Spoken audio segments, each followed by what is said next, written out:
So let's turn over to Matthew chapter 3. And Ken's going to read for us verse 13 through into chapter 4, verse 17.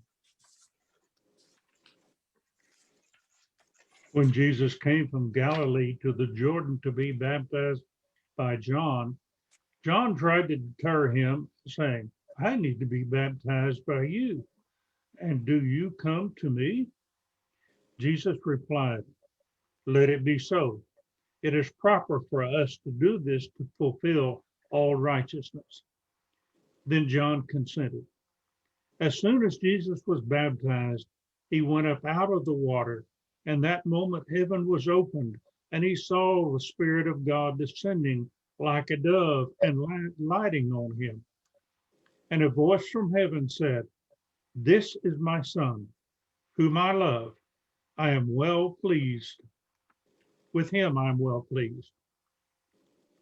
Then Jesus was led by the Spirit into the desert to be tempted by the devil. After fasting 40 days and 40 nights, he was hungry. The tempter came to him and said, If you are the Son of God, tell these stones to become bread. And Jesus answered, Man does not live by bread alone, but by every word that comes from his mouth. Then the devil took him to the holy city and had him stand on the highest point of the temple. If you're the Son of God, he said, throw yourself down, for it is written, He will command his angels to concerning you, and they will lift you up with their hands, so that you will not strike your foot against a stone. Jesus answered, It is also written, Do not put the Lord your God to the test. Again, the angel took him to a very high mountain and showed him all the kingdoms of the world and their splendor. All this will be given you, he said, if you will bow down and worship me. Jesus said to him, Away from me, Satan, for it is written, Worship the Lord your God and serve him only. Then the angel left him, and the angels came and attended him.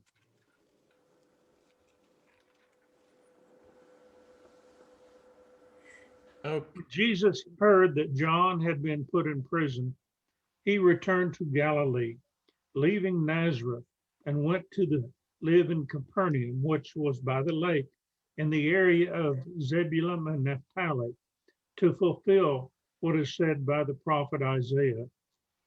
The land of Zebulun and the land of Naphtali, the way to the sea along the Jordan. Galilee of the Gentiles, of people living in darkness, have seen a great light. And those living in the land of the shadow of death, a light has dawned. From that time on, Jesus began to preach, Repent, for the kingdom of heaven is near.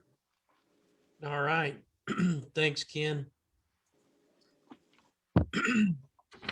So, obviously, key parts in the New Testament that we should reflect on, think about, and understand is not only the birth of Jesus and the announcement by the prophets and John being a forerunner. We need to understand that Jesus was baptized, and following his baptism, it seems like right after that he is tempted. I've always found that fascinating because I think when people become Christians, not long after, we're all tempted, but the devil tries to sidetrack us very early on in our conversion and try to get us to fall away and to not follow Jesus any further, or to even keep us from reproducing the faith in others. What do we learn about God in this passage?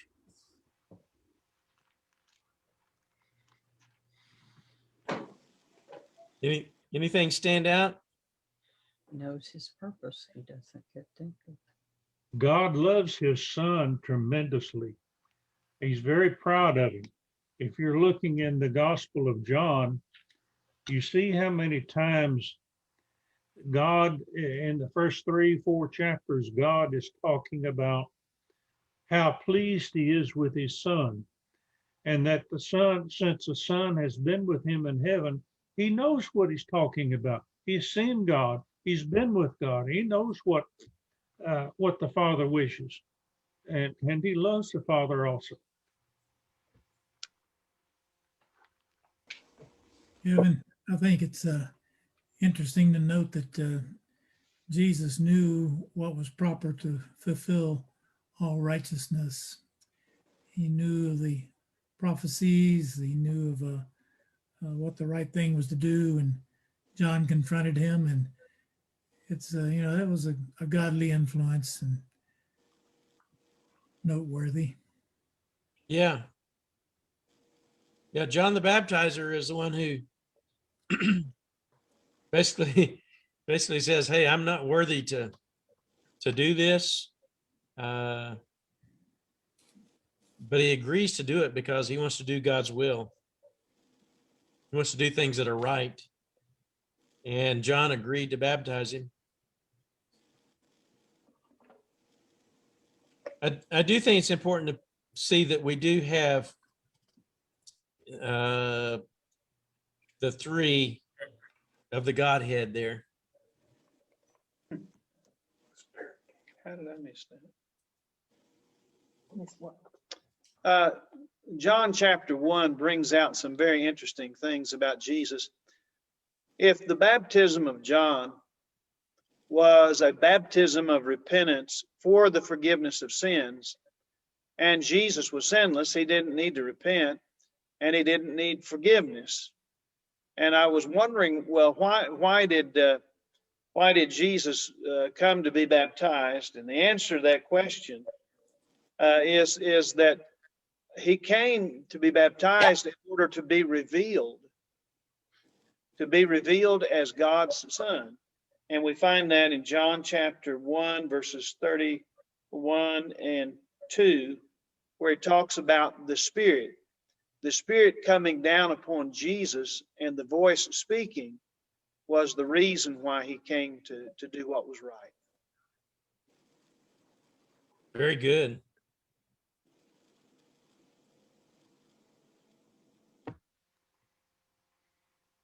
Well, he was he was sinless. Was he tempted? Yes, he was. He was tempted in all points like we are, yet was without sin. So it's very fascinating to me how the devil thought, I guess because the devil is so arrogant, thought he could tempt Jesus to sin and to give up things. And of course, I don't know how long you guys have gone 40, if you've ever gone 40 days and nights without food, but that's asking a lot. I get a little bit short on sleep and I get grumpy. If I get a little bit short on food, I get hungry, and I want to break my my diet and all kinds of things. But it shows how Jesus was mighty, and he was strong, and he was God, but he was very hungry. And that's an honest, natural, fleshly thing to do. And the devil came to him at that time when he really wanted what he wanted. And most of us make excuses for our sins. Well, I really want this, and since I really want it, God must want me to have it. Well, there are times we have to buffet our bodies. We have to discipline ourselves. We have to commit to the Lord to do what's right.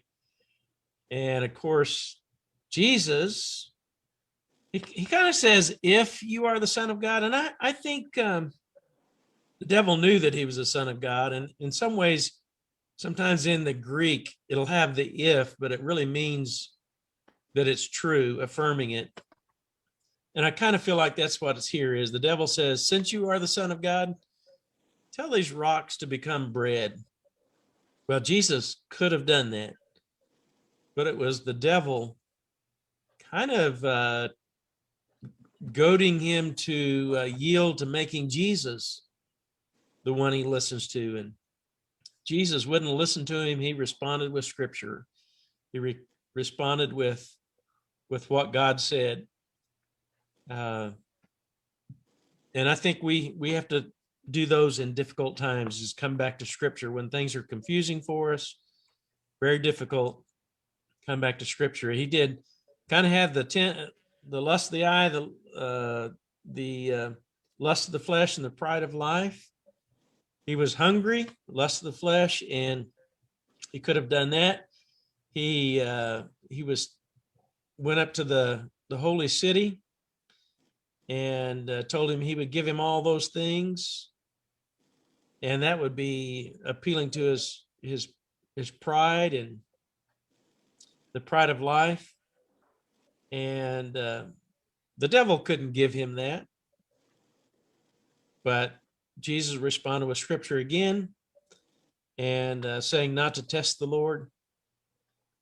And so the devil works on all of us just like he did Jesus, and try to convince us that, well, Jesus never had to go through what I'm going through. But Jesus was tempted in all points like we are, yet was without sin. Kevin, Yes. uh, how he tried to cause Jesus to sin is exactly the same method that he used with Adam and Eve, or with Eve. Uh, he doesn't change his methodology because it works, and he tried it on Jesus and it didn't work. And but we see that over and over in Scripture, how the temptations are very similar to what Eve and Adam went through, and also what Jesus went through. But he overcame because of the right answers. Amen. James says that we should resist the devil and he'll flee from you. And right after this, when Jesus has resisted the devil does leave him, and the angels came and helped Jesus, ministered to him. You know, the devil did leave him, but the devil didn't stop trying to hurt him in some way. See the way he manipulated the leading Jews and misled a lot of the people in their thinking, whereas a lot of them were beginning in the early part of his ministry to maybe think, well, we need to make this guy our king. I mean, he's fed us, fed 5,000 of us, and this guy will be a great leader and run the Romans off. Luke tells us that when the devil had finished all this tempting, he left him until a more opportune time. Interesting. Yeah. And of course, later on in Jesus' ministry, he casts out demons. The devil doesn't give up. But Jesus says about his church that the gates of hell will not prevail against it. So God's plan moves on. But while it's a short section of scripture, I think it really is key to realize that Jesus was tempted, and yet he overcame temptation, and he gives us the power to overcome. We should pray. There's no temptation but what is common to us, common to man, but God provides a way of escape as well. And sometimes that may just be the scripture. It may be the Spirit. It may be a brother or sister in Christ that's there to support and encourage and help out that way. Well, that's it. If you guys, anything else stand out? I was going to say that section ends up saying, from that time, Jesus began to preach, telling people to repent, to change their lives, to get back on the right path, and change their lives, because the kingdom of heaven is coming soon. The kingdom of heaven is near. The kingdom is coming. So start changing your life.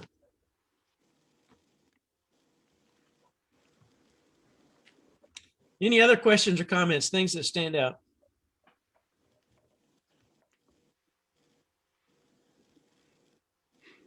All right.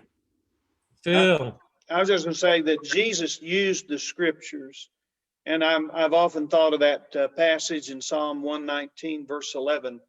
Thy word have I treasured up in my heart that I might not sin against thee. Yeah, you can't not be communing with God every day through his word and expect it to all come back to you without any work or effort. We need These verses all come from Deuteronomy. And if you think about that, these verses were written 1200 to 1400 years before the time of Jesus. And when he says it is written, he's saying, well, it was written a long time ago, but it's still written and it's still binding. Yeah, in some ways saying it is written, it's kind of like it's scripture, like we would use the word it's scripture. It's God breathed. It's God's power working through the word to sustain us. It's not a dead law, it's a living.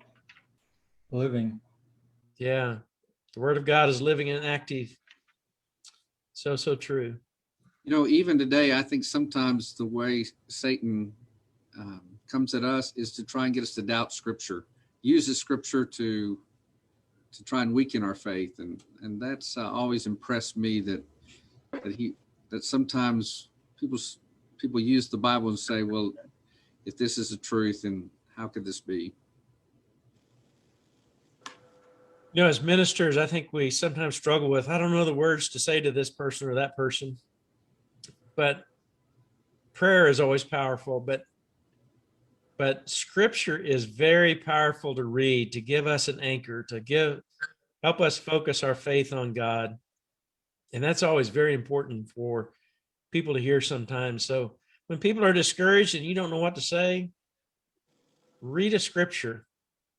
And it's a reminder that God is with us all.